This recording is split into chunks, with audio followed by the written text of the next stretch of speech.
السلام عليكم ورحمة الله وبركاته. ازيكم حبايبي؟ عاملين ايه؟ يا رب تكونوا بخير بصحة وبعافية. صلوا على الحبيب. اللهم صل وسلم وبارك على سيدنا محمد وعلى آله وصحبه وسلم. عاملين ايه؟ اخباركم ايه؟ كل سنة وانتم طيبين، ولادكم طيبين، وحبايبكم طيبين يا حبايب قلبي.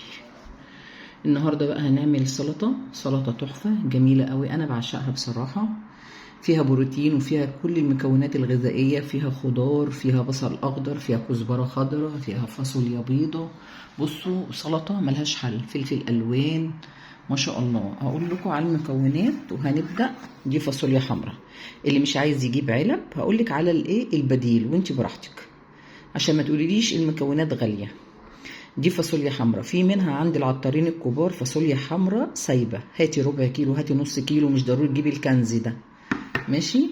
ادي الفاصوليا الحمراء. وفي ذره صفراء بتتباع دلوقتي عند بتاع الخضار، كيزان، هاتيها واسلقيها بدل الذره الصفراء العلب.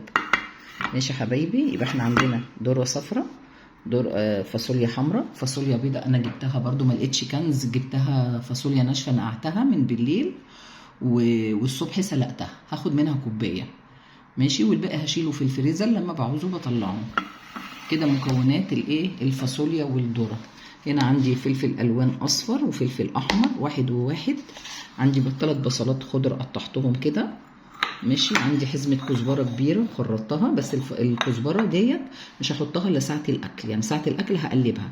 التوابل بتاعتها والبهارات هحطها طبعا عليها، لان كل ما بتقعد في البهارات والتوابل بتاعتها بتبقى بتشرب من التتبيله وبتبقى تحفه.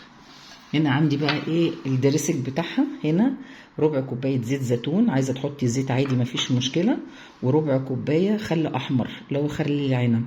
انت عايزه تحطي خل عادي حطي معلقتين 3.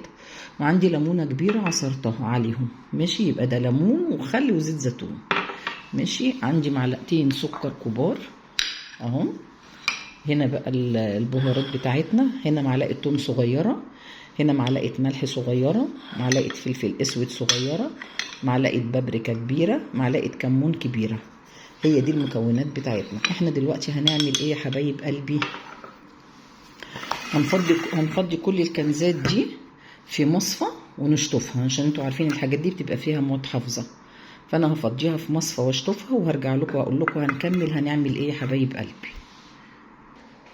بص يا حبايبي، ده فضيتهم اهو، الفاصوليا الحمراء والذره، وهنا الفاصوليا البيضاء. خدت كنزيه كده ومليتها اهي، ماشي. يبقى كده الكميه عندنا مظبوطه. لو انتوا عايزين تعملوا اقل من كده اعملوا، انا عايزه الكميه دي، ماشي. هنفضي هنا الزيت على الخل على الليمون، وهنحط السكر،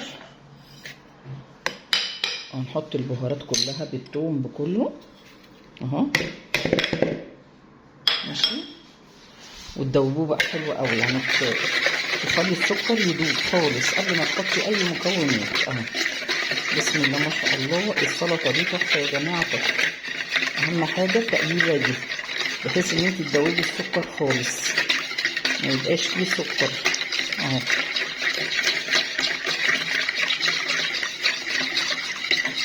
ماشي اهو. تروحي نازله بالفاصوليا وكل المكونات بتاعتنا، تروحي نازله بالبصل، تروحي نازله بالفلفل الالوان. بصوا الالوان مبهجه مبهجه والله، تفتح النفس ما شاء الله. بصوا تقلبوا بقى تقليبه حلوه كده، كل ما بتقعد في التتبيله بتبقى تحفه اهو. والكزبره الخضراء دي ساعه ما تيجوا تاكلوها حطوها قلبوها على طول في ساعتها، ما ينفعش تقلبيها دلوقتي وتسيبيها، لان دي احنا مثلا ناكلها بكره هتدبل. اما الدريسك بتاعها كل ما بتقعد، دي السلطه الوحيده اللي تحط لها الدريسك بتاعها، يعني كل ما بتقعد وتشرب من التتبيله بتبقى طعمها حلو قوي اهي. بصوا قلبوها كويس جدا اهي. الالوان كلها جميله جميله جميله. قلت لكم البدايل عشان ما حدش يقول ايه يا ام يوسف المكونات دي غاليه. الفاصوليا الحمراء موجوده، الذره موجوده اهي يا جماعه. بصوا تقليبه تنفع للي عاملين دايت، تنفع للي بيروحوا الجيم، تنفع للناس اللي عايزه تظبط اكلها. بصوا مكونات جميله جميله زي ما قلت لكم. الفاصوليا الحمراء موجوده، الذره موجوده ورخيصه مش غاليه.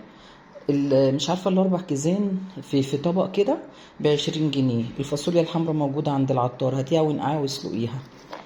بصوا الفلفل الالوان موجود في السوق ما شاء الله مالي الدنيا اهو، رزق خير ربنا كتير والله اهو.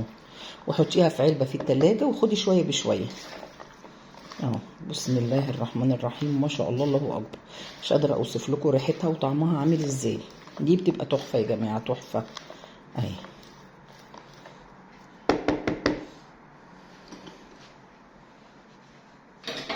كده خلصنا السلطه بتاعتنا، احلى سلطه ما شاء الله جميله. عملناها في وقت بصوا 10 دقايق، ما خدتش 10 دقايق يا جماعه والله. بألف هنا وشفا. شايفين الجمال؟ وهنا الكزبره زي ما قلت لكم، قبل ما تاكلوا قلبوا معاها الكزبره. انا مخرطاها مجهزاها، هعملها بالاسترتش واغطيها احطها في التلاجة، وقبل ما نيجي ناكل هفضيها في الطبق الكبير ده تاني واروح مقلبه معاها الكزبره دي. الكزبره دي بتديها طعم حلو قوي قوي قوي. يعني بصوا ما تسيبوش حاجه من السلطه دي الا ما تعملوها، جميله تحفه، هتعجبكم جدا جدا وتغيير. يعني احنا زهقنا من السلطه الخضراء، فاحنا نجدد في السلطات بتاعتنا ونعمل السلطات الجديده. وفي سلطه السيزر ان شاء الله قريب اعملها لكم، اللي بالخس بخس وخيار وجزر مبشور وفراخ مشويه، والدريسك بتاعها بيتعمل تحفه تحفه تحفه، مايونيز وزيت زيتون وانشوجه. لو عندكم انشوجه، ما فيش انشوجه ممكن نعملها من غير انشوجه.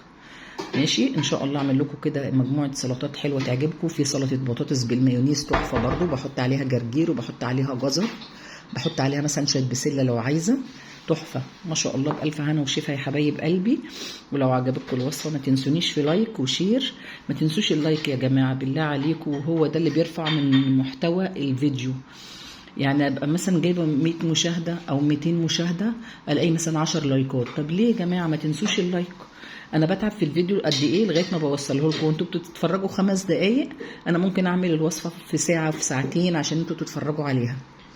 فما تنسوش اللايك والشير، واشتركوا في القناه لو انتم مش مشتركين، وقولوا لي ايه رايكم في السلطه دي في التعليقات. تعليق حلو منكم يفرح قلب ام يوسف، ربنا يفرح قلبكم. واشوفكم في فيديو جديد، ويا رب يا رب يكون فيديوهاتي بتعجبكم يا حبايب قلبي، وما تحرمش منكم. كل سنه وانتم طيبين، يجعلها سنه سعيده عليكم وعلى اولادكم وعلى حبايبكم يا حبايب قلبي. ويا رب ان شاء الله تعملوها وتعجبكم. احلى سلطه، حطيها في التلاجة، خدي شويه تعشي بيهم، خدي شويه افطري بيهم، ما شاء الله وجبه اساسيه. لو مالكيش نفس للاكل برضو تفتح نفسك على الاكل، تاخدي منها اكنك كلتي كل حاجه، فيها كل العناصر الغذائيه. وبألف هنا وشفا يا حبايب قلبي، واشوفكم في فيديو جديد. ويا رب يا رب يكون سنة سعيدة عليكم يا حبايبي وعلى اولادكم وحبايبكم. كل سنة وانتم طيبين يا حبايبي، والسلام عليكم ورحمة الله وبركاته.